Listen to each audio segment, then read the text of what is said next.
समस्त विद्यार्थियों का हार्दिक स्वागत है। हम लोग अवतल दर्पण के द्वारा प्रतिबिंब का वर्णन पढ़ रहे थे, जिसमें हम लोगों ने जो है पिछले लेक्चर में 3 पॉइंट पढ़ लिए थे, तीसरी हेडिंग पढ़ ली थी। आज हम लोग चौथी हेडिंग पढ़ेंगे। तो चौथी हेडिंग हमारी ये है नंबर 4, जब वस्तु वक्रता केंद्र C तथा फोकस कैपिटल F के बीच स्थित है। मतलब ये हुआ कि जो हमारी वस्तु होगी कैपिटल AB, वो वस्तु कैपिटल AB वक्रता केंद्र C और फोकस कैपिटल F के बीच में अगर स्थित है तो अवतल दर्पण के द्वारा प्रतिबिंब किस तरह से और कहाँ बनेगा, उसके लिए हम लोग यहाँ जानेंगे। तो जरा देखेंगे, यहाँ पर डायग्राम बना हुआ है हमारे पास में। अवतल दर्पण हो गया इस तरह से, वक्रता केंद्र हो गया कैपिटल C और फोकस हो गया कैपिटल F। अब जो वस्तु हमारे पास में AB होगी, उस वस्तु के लिए हम कैपिटल C और कैपिटल F इन दोनों के बीच में रखेंगे। तो C और F के बीच में हमारी एक वस्तु होगी कैपिटल AB, इतनी हो जाएगी। अब इस वस्तु AB से चलने वाली प्रकाश की 2 किरणें हैं। तो प्रकाश की एक किरण तो है हमारी BM, जो कि मुख्य अक्ष के समांतर है। जैसा आप देख पा रहे हैं, यहाँ पर एक प्रकाश की किरण हमारी BM है, जो मुख्य अक्ष के समांतर है। तो वस्तु AB से चलने वाली एक प्रकाश की किरण हमारी BM मुख्य अक्ष के समांतर है। तो हम लोग पीछे प्रतिबिंब बनने के नियम में ये जान चुके हैं कि जो प्रकाश की किरण मुख्य अक्ष के समांतर आपतित होती है, वो परावर्तन के बाद में फोकस से होकर के जाती है। तो यहाँ पर हमारे पास में ये प्रकाश की किरण मुख्य अक्ष के समांतर थी, दर्पण से परावर्तन के बाद में इसके फोकस कैपिटल F से होकर के जाएगी इस तरह से। इसके बाद दूसरी प्रकाश की किरण है हमारी VN। तो दूसरी प्रकाश की किरण हमारी यहाँ पर फोकस कैपिटल F से होकर के जा रही है। तो हम लोगों ने पीछे ये जाना था कि जो प्रकाश की किरण हमारी फोकस से होकर के जाती है, वो परावर्तन के बाद में मुख्य अक्ष के समांतर हो जाती है। मतलब समांतर जाती है तो फोकस से जाती है, और अगर फोकस से जाती है तो समांतर हो जाती है। तो यहाँ पर प्रकाश की किरण हमारी VN फोकस से होकर के जा रही है और परावर्तन के बाद में मुख्य अक्ष के समांतर हो जाएगी। तो यहाँ पर हमारी इस तरह से 2 किरणें थी, एक समांतर जा रही थी, वो फोकस से होकर के गुजर गई, और जो फोकस से जा रही थी वो परावर्तन के बाद में मुख्य अक्ष के समांतर हो गई। अब ये दोनों परावर्तित किरणें एक बिंदु कैपिटल B' पर काटती हैं और मुख्य अक्ष से इस बिंदु पर एक लंब डाल दिया A', B'। तो जो A', B' है वो इस वस्तु कैपिटल AB का प्रतिबिंब बन जाएगा। तो दोनों परावर्तित किरणों ने एक बिंदु B' पर काट दिया है। यहाँ पर तुम्हारा जो लंब है A', B', ये वस्तु कैपिटल AB का प्रतिबिंब है। अब किस तरह का प्रतिबिंब होगा देखेंगे जरा। यहाँ AB ऊपर की ओर है, यहाँ A', B' नीचे की ओर है। इसका मतलब ये हुआ कि जो प्रतिबिंब होगा हमारा वो उल्टा बनेगा। तो ऐसी स्थिति में जो वस्तु का प्रतिबिंब होता है वो पहली बात तो उल्टा बनेगा, दूसरी बात वस्तु इतनी छोटी प्रतिबिंब इतना बड़ा, तो वस्तु से बड़ा बनेगा, तीसरी बात प्रकाश की किरणें वास्तव में मिल रही हैं तो वास्तविक होगा और वस्तु की ओर बन जाएगा। तो ऐसी स्थिति में जो प्रतिबिंब होगा हमारा वो वस्तु से बड़ा होगा, वास्तविक होगा और उल्टा होगा और वस्तु की ओर बनेगा। तो इसके हल लिख देते हैं।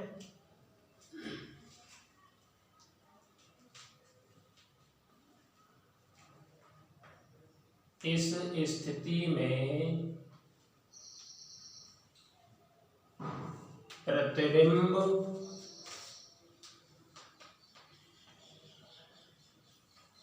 वास्तविक, उल्टा,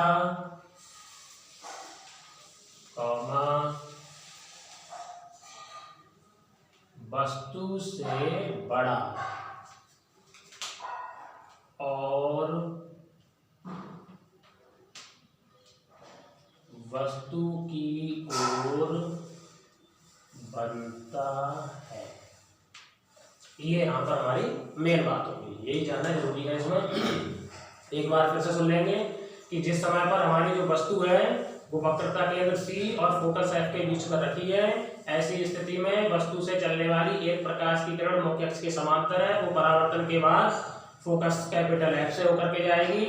दूसरी प्रकाश की किरण हमारी फोकस से होकर के जा रही है, वो परावर्तन के बाद में मुख्य अक्ष के समांतर हो जाएगी और दोनों परावर्तित किरणें एक बिंदु P डैश पर मिलती हैं। मुख्य अक्ष से B डैश पर डाला गया लंब A डैश B डैश वस्तु कैपिटल AB का प्रतिबिंब बन जाएगा और ऐसी स्थिति में जो हमारा प्रतिबिंब होगा A डैश B डैश वो वास्तविक होगा, उल्टा होगा, वस्तु से बड़ा होगा और वस्तु की ओर बनेगा।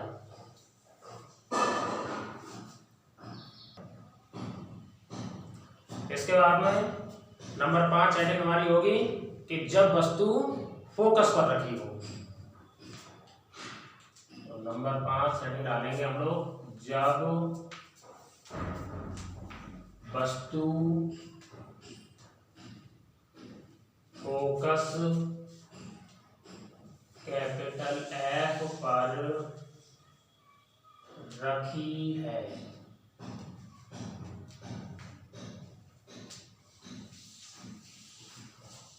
अब हमारी जो वस्तु होगी वो सीधे से फोकस कैपिटल F पर आ जाएगी। अब उसके डायग्राम को देखेंगे किस किस तरह से होगी। स्थितियां दो हो सकती हैं यहाँ पर।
एक स्थिति तो हमारी यहाँ पर ये हो सकती है, जिस समय पर वस्तु हमारी बिल्कुल बिंदुवत है, छोटी सी है। ये फोकस हो गया हमारा कैपिटल F।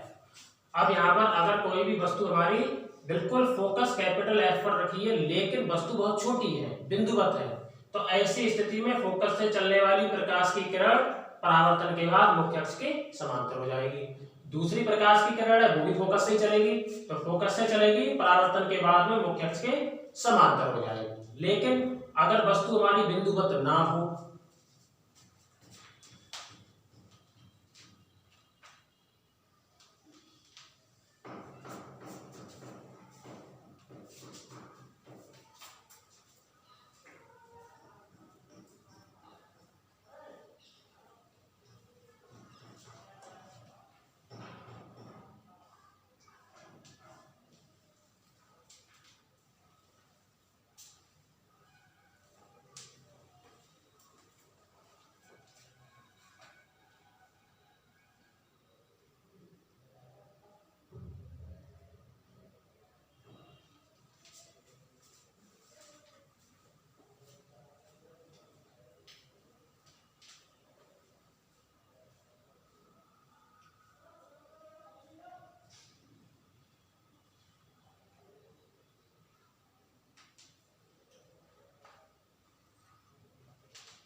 देखेंगे। दूसरी स्थिति हमारी ये हो सकती है बी वाली, कि अगर वस्तु हमारी बिंदुवत ना होकर के वस्तु कोई आकार की है, वस्तु ए बी हो गई, फोकस कैपिटल एफ पर रखी हुई है, तो यहाँ से हमारी वस्तु से चलने वाली प्रकाश की दो किरणें हैं, बिंदु बी से चलने वाली प्रकाश की दो किरणें हैं। एक प्रकाश की किरण मुख्य अक्ष के समांतर जा रही है बी एन, तो समांतर जाने वाली प्रकाश की किरण फोकस से जाएगी, परावर्तन के बाद में फोकस से होकर के चली गई।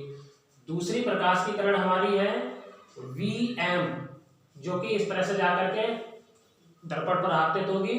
अब ये प्रकाश की किरण हमारी सीधी वक्रता केंद्र से गुजर रही है, तो जो प्रकाश की किरण वक्रता केंद्र से गुजर रही होती है वो परावर्तन के बाद में उसी मार्ग पर वापस लौट जाती है। तो प्रकाश की किरण बी एम हमारी इस तरह से जाएगी और परावर्तन के बाद में उसी मार्ग पर वापस लौटते हुए वक्रता केंद्र सी से होती हुए इस तरह से निकल जाएगी, इस तरह से।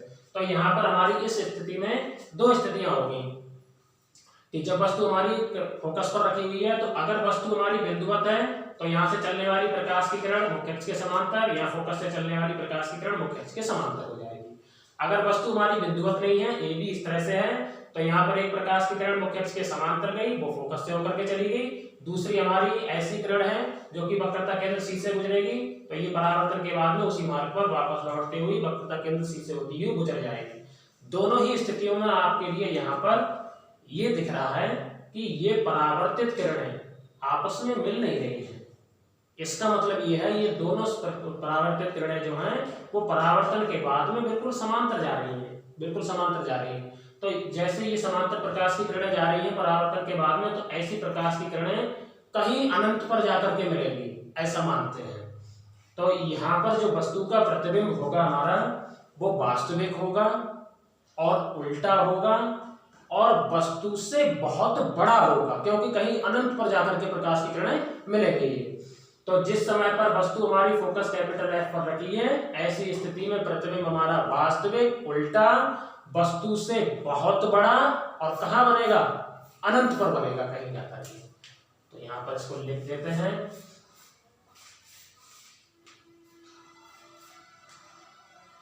इस स्थिति में प्रतिबिंब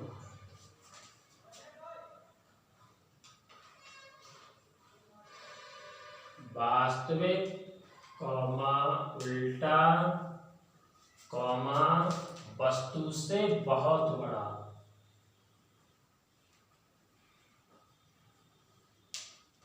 वस्तु से बहुत बड़ा और कहाँ बनेगा, अनंत पर, तथा अनंत पर बनता है। तो जिस समय पर वस्तु फोकस कैपिटल एफ पर रखी है, ऐसी स्थिति में प्रतिबिंब वास्तविक, उल्टा, वस्तु से बहुत बड़ा तथा अनंत पर बढ़ेगा।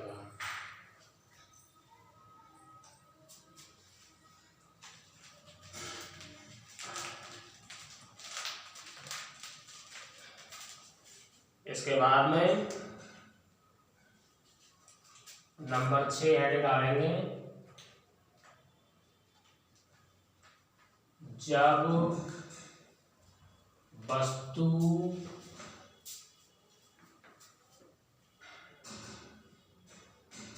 फोकस तथा ध्रुव के बीच रखी है,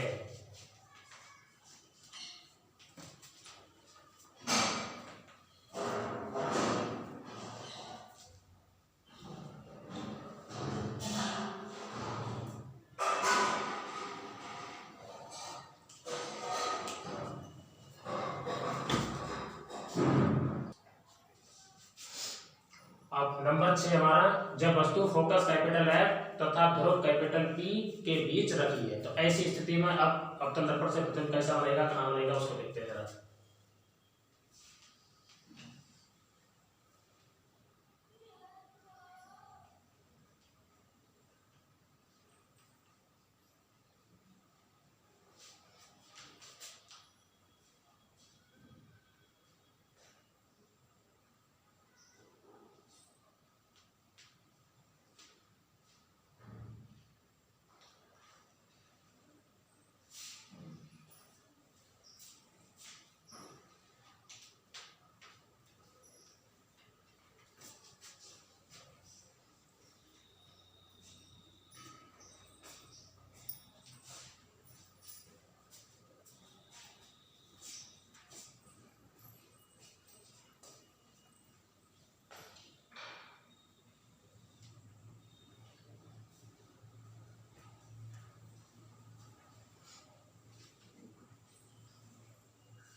जब वस्तु फोकस एफ और ध्रुव बी के बीच में रखी हुई है।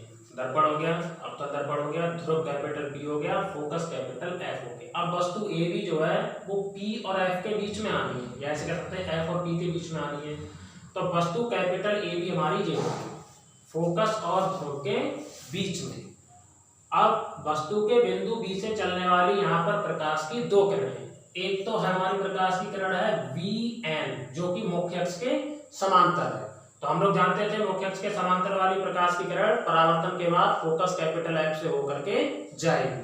तो यहाँ पर बी एन प्रकाश की किरण मुख्य अक्ष के समांतर है, परावर्तन के बाद में फोकस कैपिटल एफ से होकर के जाएगी। इसके अलावा दूसरी प्रकाश की किरण है हमारी यहाँ पर वी एम। तो प्रकाश की किरण जो बी एम है वो हमारी इस तरह से है कि ये हमारी परावर्तन के बाद में वक्रता केंद्र सी से जाएगी। तो जो प्रकाश की किरण सी से गुजरती है वो उसी मार्ग पर वापस लौट जाती है। तो प्रकाश की किरण वी एम हमारी परावर्तन के बाद में उसी मार्ग पर सी से होती हुई वापस लौट जाएगी। अब ये दोनों किरणें, इन दोनों किरणों मतलब एक तो हमारी प्रकाश की किरण हो गई ये वी एन वाली जो कि परावर्तन के बाद में इस तरह से जा रही है, एक हमारी वी एम वाली है जो परावर्तन के बाद इस तरह से जा रही है। तो इन दोनों किरणों को डॉट डॉट करके मिलाया तो एक बिंदु बी डैश पर मिल जाती है और मुख्य अक्ष से एक लंब डाल देते हैं ए डैश बी डैश। तो जो ए डैश बी डैश है ये वस्तु कैपिटल ए बी का प्रतिबिंब बन जाता है। तो ऐसी स्थिति में जो वस्तु का प्रतिबिंब है वो ए डैश बी डैश होगा। अब यहाँ पर ये देखिए वस्तु A B A dash B dash, तो वस्तु भी सीधी है प्रतिबिंब भी सीधा ही है। तो ऐसी स्थिति में जो वस्तु का प्रतिबिंब होता है वो हमारा सीधा होता है, वस्तु से बड़ा होता है, वस्तु छोटी हो गई प्रतिबिंब बड़ा हो गया, वस्तु से बड़ा होगा और आभासी होगा क्योंकि यहाँ प्रकाश की किरणें वास्तव में नहीं मिल रही है, ये प्रकाश की किरणें जो है मिलती हुई प्रतीत हो रही है या बिंदु बी डैश से आती हुई प्रतीत हो रही है। तो ऐसी स्थिति में जो प्रतिबिंब हमारा अब वास्तविक ना होकर के आभासी बन जाएगा और दर्पण ये है प्रतिबिंब पीछे की ओर हो गया। तो ऐसी स्थिति में प्रतिबिंब हमारा दर्पण के पीछे बनता है। तो जब वस्तु फोकस और ध्रुव के बीच में रखी है ऐसी स्थिति में वस्तु का जो प्रतिबिंब होता है वो आभासी होता है, वस्तु से बड़ा होता है, सीधा होता है और दर्पण के पीछे बनता है। लिख देते हैं यहाँ इस स्थिति में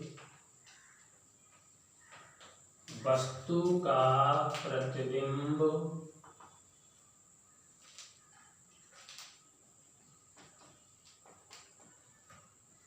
आभासी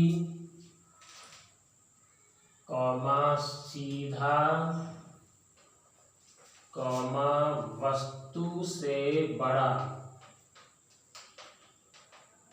वस्तु से बड़ा तथा दर्पण के पीछे बनता है। कैसे एक बार देख लो, इस स्थिति में वस्तु का जो प्रतिबिंब है वो आभासी होगा, सीधा होगा, वस्तु से बड़ा होगा और दर्पण के पीछे बनेगा।